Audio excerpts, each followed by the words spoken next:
puoi rispondere a questa domanda? Ne avevo studiato nelle negge 8. Waaleykum. Na ngeen def léegi ziar naa leen si jàmm. Juste dama ñëw pour wan leen canalisation parce que dafa am benn waay bu doon laaj tey suba ba ndox bi feesee noonu muy taw mu naan Grand Yoff bi fa inondé pour wane ne kooku du kat la. Démb Grand Yoff fii si jëm boppam ñun si jëm boppam ñoo doon dindi caniveau yi ñoo doon gasaat kii pour te dire la vérité Grand Yoff di nga jour set setal bu amee kenn du génn même ñu dul waa Pastef ñooy génn waaye population bi duñu génn waa ji doon toog na di filmer côté station baa ngi nii gis ngeen oto baa ngi nii di dem seen yoon station baa ngi ne pharmacie baa ngi nii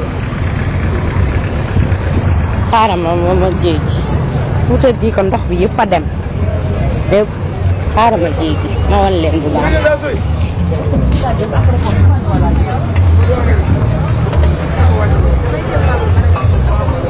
ndox bi yëpp a dem ñoom nag saboté lañ leen tax a jóg ak wër di duul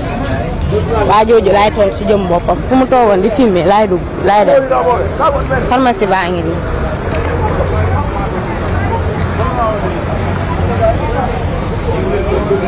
bu fekkee ñu doon seetaan vidéo yi ak fi ñuy ndag xàmmee na ni dañ ko gis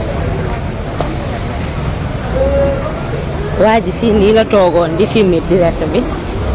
naan Grand Yoff dafa fees léegi pour ma leeralal leen lu mu doon wax day fet ndax tey la dimanche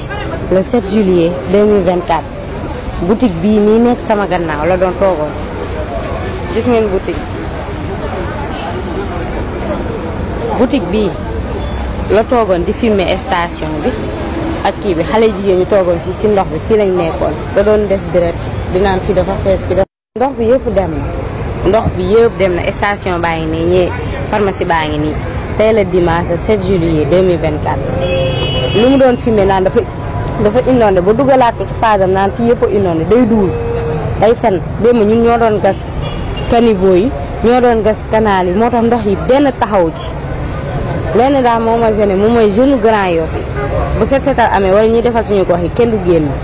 lu dul même personne yi ñooy génn mais ñoom kenn du génn waa ji nag ay duulam la yor def laay fam heure ba muy taw bu foor ba nga xam ne bu ñu taw sax nit ñi di xuus di jàll di dem seen yoon mu ñoo taxaw naan leen côté station bi dafa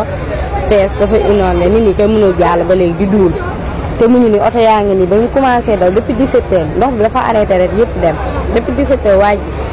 fii nit ñi ñoo ngi jàll di dem di dox seen soxla bus yeeg tataay carafe yeeg yaa ngi ne gis nga station baa ngi ne ñëpp a ñu dox di dem seen yoon